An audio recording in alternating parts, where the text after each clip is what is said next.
Sumainyo ang kapayapaan. Kay buti ng Ama, kay dakila niya, tapat, wagas, at dalisay ang pag-ibig niya. Ang bawat isa'y ginagawaran niya, binabahaginan ng liwanag niya. Ang may pandinig ay nakarinig. Sumainyong paghahari mula ulonggan talampakan, matigid kayo ng pangunawang tuwiran. Ang may pandinig, muli nakarinig.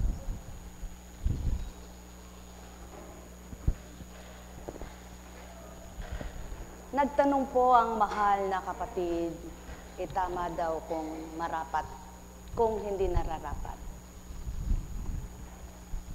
Walang masama na ang magulang mo ay arugain mo, lalo tigit kung walang mag-aalaga sa kanya.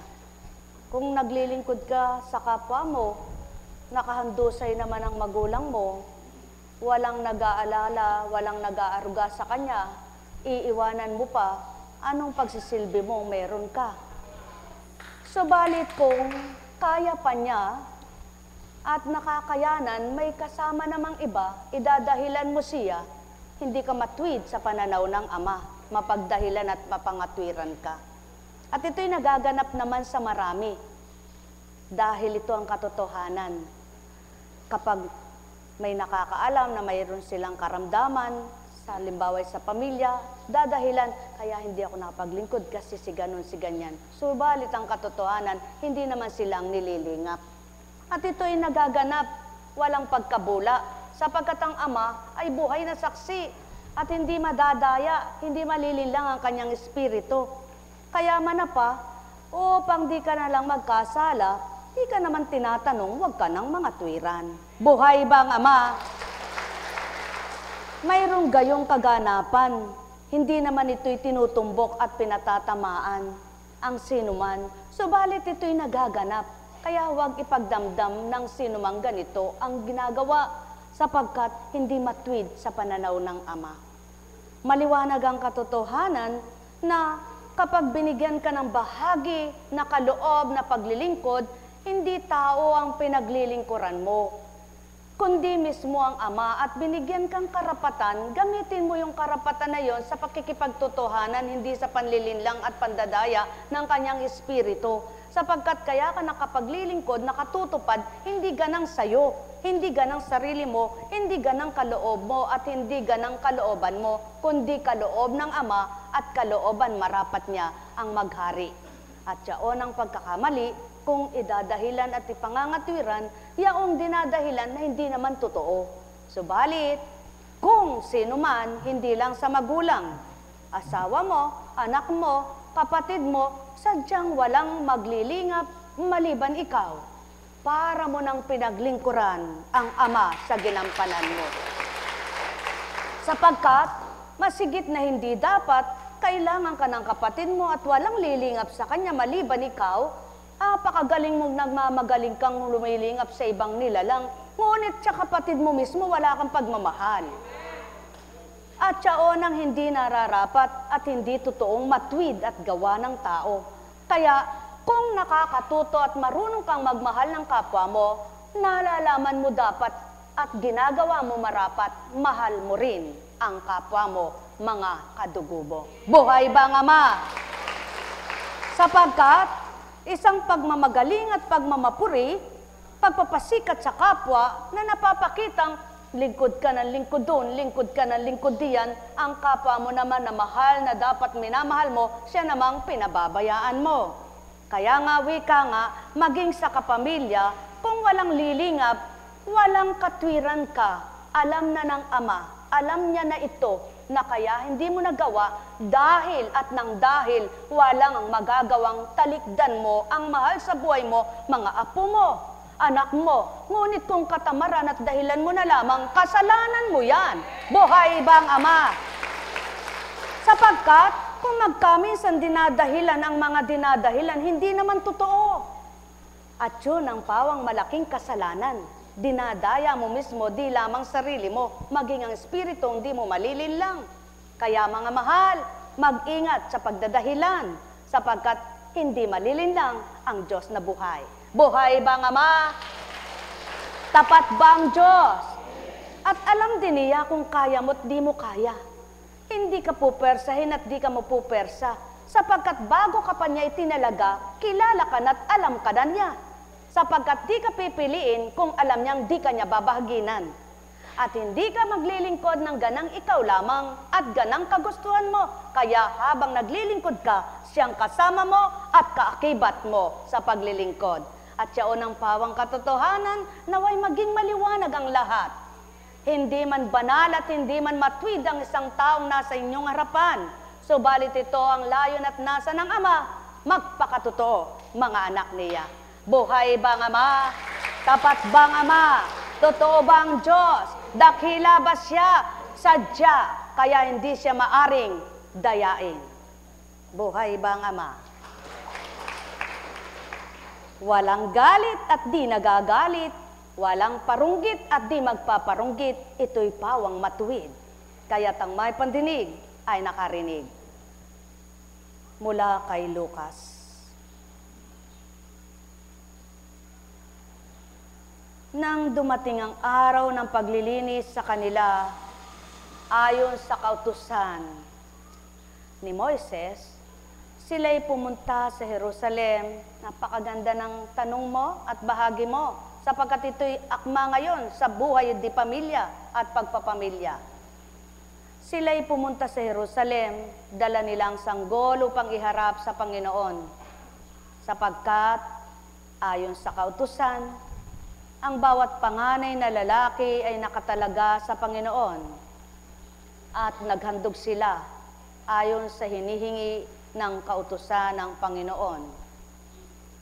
Mag-asawang bato-bato o dalawang inakay na kalapati. May isang tao roon sa Jerusalem, ang pangalay Simeon. Matapat at malapit sa Diyos ang lalaking ito at naghihintay sa katubusan ng Israel. Sumasa kanya ang Espiritu Santo na nagpahayag sa kanya na hindi siya mamamatay hanggat hindi niya nakikita ang Mesiyas na ipinangako ng Panginoon. Sa patnubay ng Espiritu, pumasok siya sa templo at nang dalhin doon ang kanyang mga magulang ang sanggol na si Jesus upang gawin ang hinihingi ng kautusan, siya'y kinalong ni Simeon. Ito'y nagpuri sa Diyos ng wika, "Kunin mo na, Panginoon, ang iyong abang alipin, ayon sa iyong pangako. Yamang nakita na ng aking mga mata ang iyong pagliligtas, na ihinanda mo para sa lahat ng bansa. Liwanag itong tatanglaw sa iyong bayang Israel." Namangha ang ama't ina ng sanggol dahil sa sinabi ni Simeon tungkol sa kanya. Binasbasan sila ni Simeon at sinabi kay Maria, "Tandaan mo, ang batang ito'y nakatalaga sa ikapapahamak o ikaliligtas ng marami sa Israel. Isang tanda mula sa Diyos, ngunit hahamakin ng marami, kaya't mahahayagang kanilang iniisip. Dahil diyan, ang puso mo'y para na ring tinarakan ng isang balaraw." Sino nga ang magulang o isang nagmamahal ng kanyang kapamilya na gusto niyang ang kanyang mga minamahal ay napapariwara, napapahamak o napapabayaan? Kung gaano kahalaga ng tao sa kanyang mga minamahal at kung kaano ang pagpapahalaga nito sa kanyang mga mahal, higit ang Ama na nagmamahal sa kanilang lahat. Kaya kung papaano ang pagpapahalaga ng bawat isang nagmamahalan sa Ama, higit nilang nadarama kung sino siyang tagapagmahal nilang lahat. Kaya naman, hindi maaring ito'y katwiran o idahilan, wala akong maiiwan, wala akong mapag-iwanan. Sapagkat, saksi ang Ama sa lahat ng tahanan. Saksi ang Ama sa lahat ng dako, at saksi ang Ama sa lahat ng tao.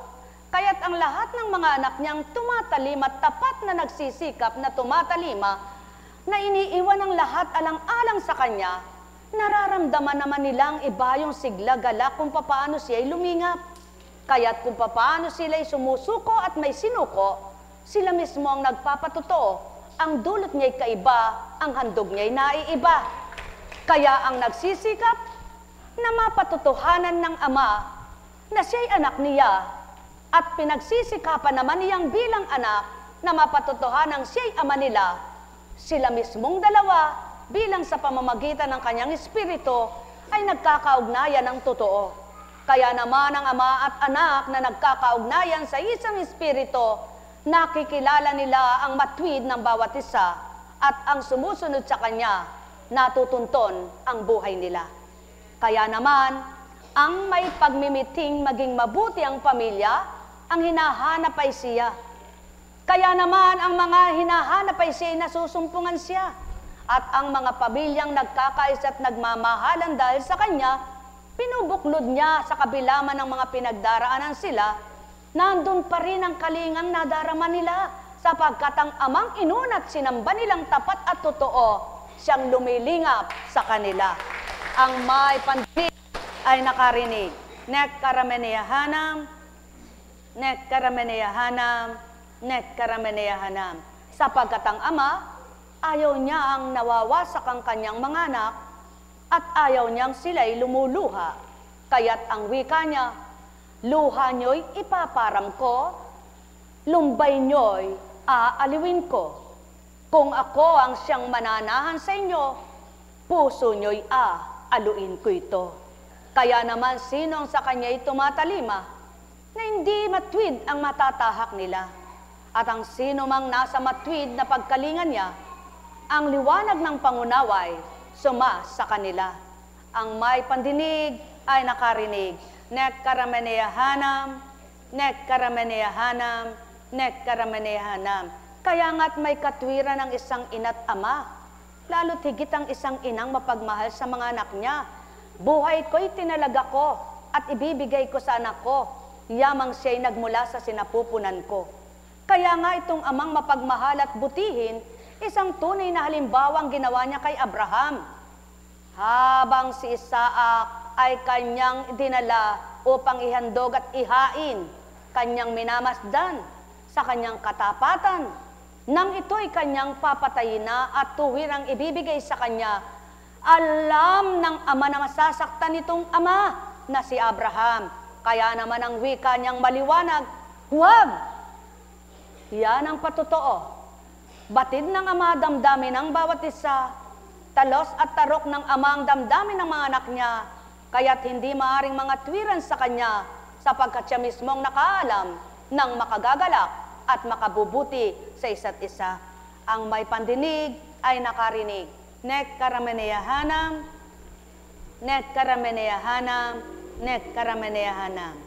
Alalaumbaga, sumainyo ang kapayapaan. Buhay bang Ama? Tapat bang Diyos? Totoo bang Diyos?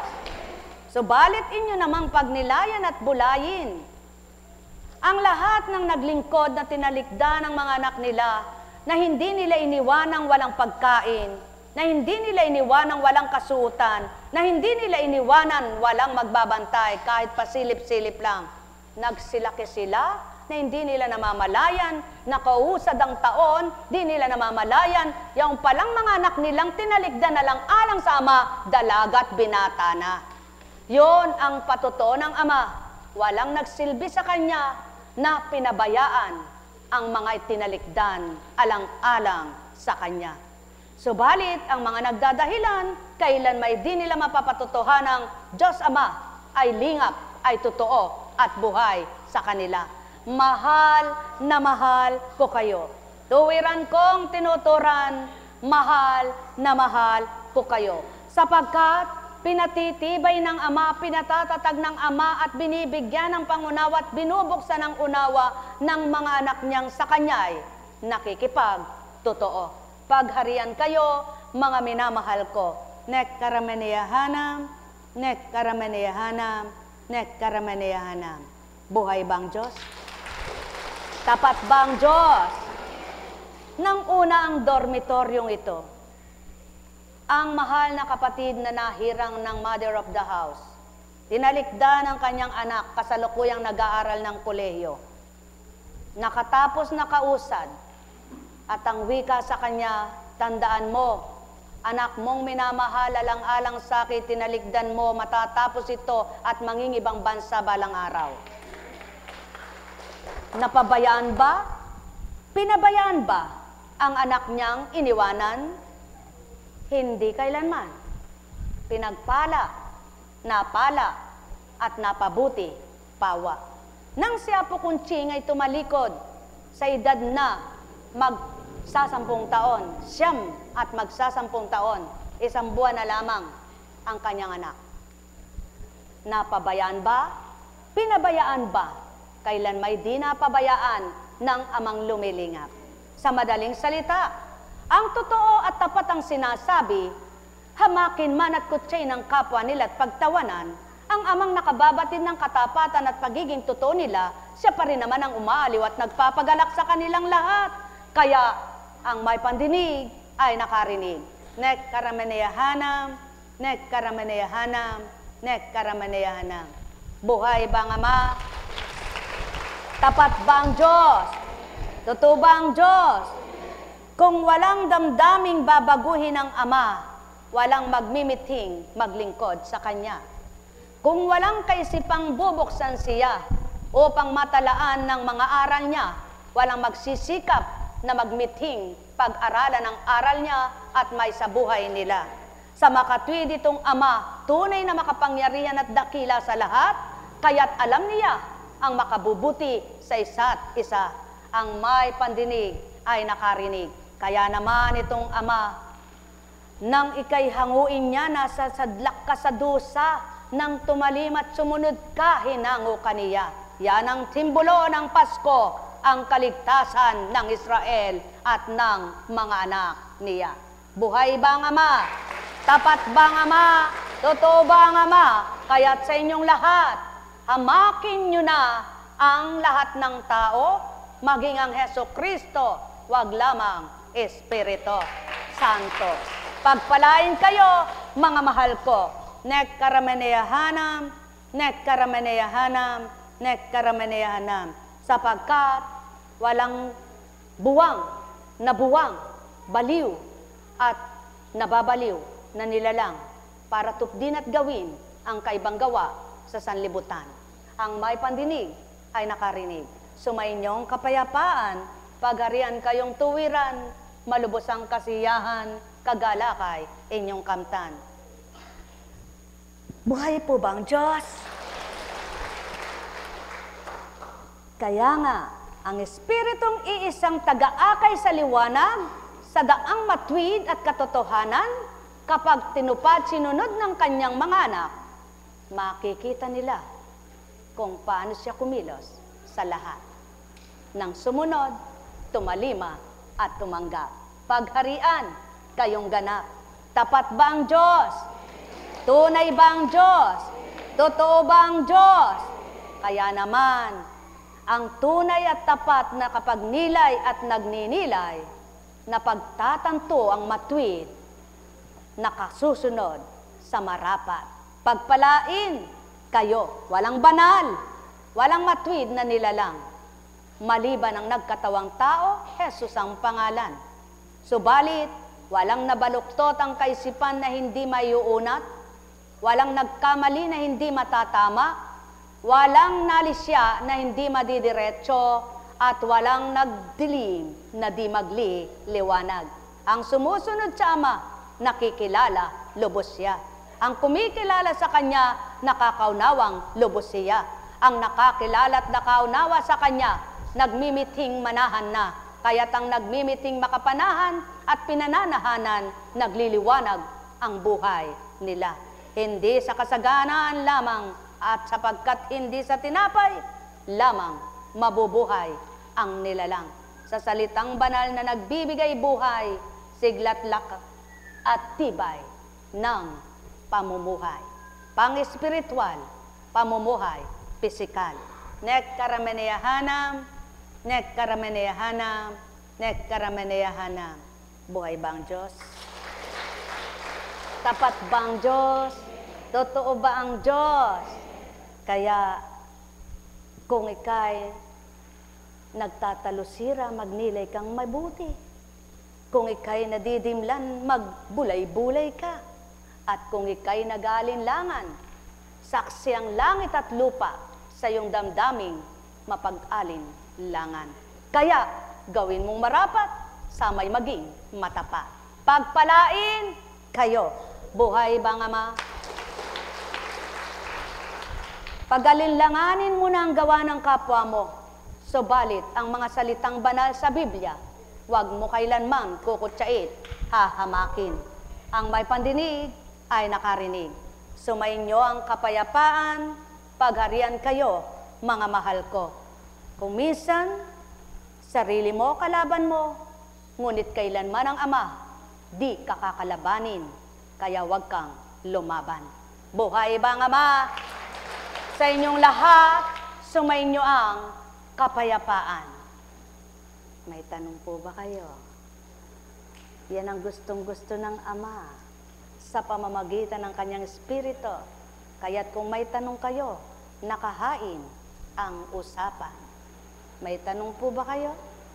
Hindi banal at matwid si Constancia, ngunit ang nagtatanong sa inyo ay maaaring tumugon sa oras na ito. May katanungan baga kayo? Kung nasa inyong magtanong, maliwanag na nakahanda sa inyong pagtugon, magliwanag nawa kayo sa itutugong mainam. Kung wala, ipagpatuloy ang hain.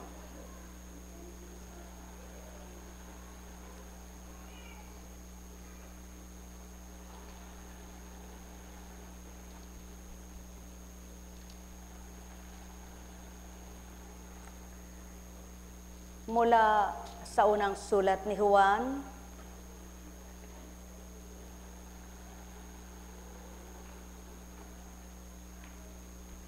nakatitiyak tayong nakikilala natin ang kanyang mga utos.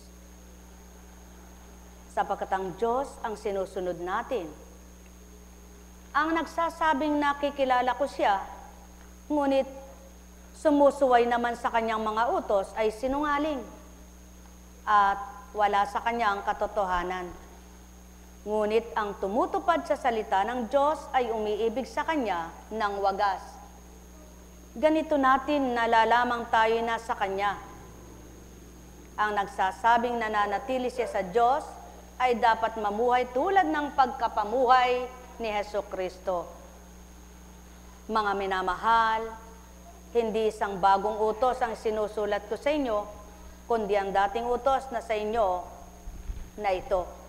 Mula pa sa simula, ito yung salitang narinig na ninyo. Gayunman, maituturing na isang bagong utos ang sinusulat ko sa inyo, sapagkat napapawi na ang kadiliman at lumiliwanag na ang tunay na ilaw. Ang katotohanan nito'y nasaksihan na buhay sa buhay ni Kristo. At nakita rin naman sa ating mga sumusunod kay Kristo. Buhay ba ang Ama? Tapat ba ang Diyos? Walang banal, inuulit sa inyong tinuturan. Walang matwid na nilalang. Subalit, ang layon at nasa ng Ama, makilala at kilalanin lubos siya, upang anumang kasalanan mapatawad kung magbabalik loob at anumang nadimlan mapagliliwanag kung siya hanapin upang masumpungan. Pagharian kayo, mga minamahal ko. Nek karamaniyahanam, nek karamaniyahanam, nek karamaniyahanam. Buhay bang Diyos? Tapat bang Diyos? Totoo ba ang Diyos? Naranasan mo ba na parang inaagaw ka ng kalaban na ikay pinalulungkot? At kung ano-anong sinisiksik sa iyong kaisipan? Ngunit, at pasubali, alam mo ng salita ng Ama, na kailanman ang wika niya, ang kaguluhan ay di sa akin, at ang masasamang udyok ng kaisipan ay di ako, kaya pipihit ngayon ang isip mo Kung ika'y kumikilala at nakakakilala sa Kanya, hindi mo pakikinggan ang mga audyok sa iyo ng demonyo. Kaya, anong gagawin mo? Gumising ka, bumangon ka.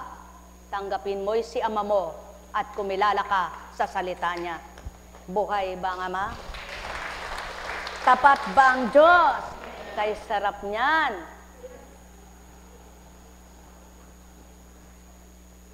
Sa bilang tao, masarap yan, akin yan, akin yan. Ay, akin yan, akin yan. Masarap yon, masarap yon. Naku, napakasarap talaga niyang Martis na yan.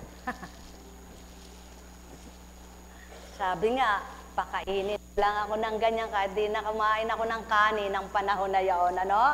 At may kasama pang soft drinks. O, dili kaya, ay kung anong mga juice na masarap. Ngunit ngayon, alin ang masarap na kainin at lagukin? Salitang magbibigay buhay. Kaya, lumunok nga kayo ng laway. Nakalunok ba kayo? Kung wala kayong laway, patay na kayo. At kung di kayo magkakalaway, mamamatay kayo. Tama ba? Subukan kaya ninyo na mawala ng laway, ng mapatotohanan kung kayo mamamatay. Buhay ba ang Ama? Sa makatwid, kung wala ang salita ng Ama, mamamatay din ang sigla ng buhay. Sapagkat ang salitang banal ay nagpapalinis ng isip, nagbubuka ng isip, nagbibigay liwanag ng isip. Sapagkat ang banal ay makapangyarihan at ang salita niya ay may kapangyarihan. Ang tao'y walang kapangyarihan, subalit ang Ama makapangyarihan. Kilala mo ba siya at nakikilala mo ba siya? Halina, pakinggan mo siya. Alam kong magagawa ang Ama. Alam kong may magagawa ang Ama. Pagka winika niya, manalig ka na. Bawat araw ako sa inyo naghihintay. Alam kong diringgin kayo ng Ama. Alam kong diringgin kayo ng Ama. Pagka winika niya, manalig ka na. Bawat araw ako sa inyo may nakalaan. Mayroong magandang mangyayari sa inyo, aking mga minamahal. Mayroong magandang mangyayari sa inyo, manalig umangkin at tanggapin. Alam kong magagawa ang Ama. Alam kong may magagawa ang Ama. Pagka winika niya, manalig ka na. Bawat araw ako sa inyo may nakalaan. Mayroong gandang mangyayari sa inyo, aking mga minamahal. Mayroong magandang mangyayari sa inyo, manalig umangkin at tanggapin. Alam kong magagawa ang Ama. Alam kong may magagawa ang Ama. Pagka winika niya, manalig ka na. Bawat araw, ako sa inyo may nakalaan. Mayroong magandang mangyayari sa inyo, aking mga minamahal. Mayroong magandang mangyayari sa inyo, manalig umangkin at tanggapin.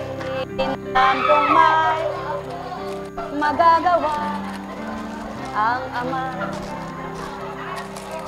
Alam kong may magagawa ang Ama.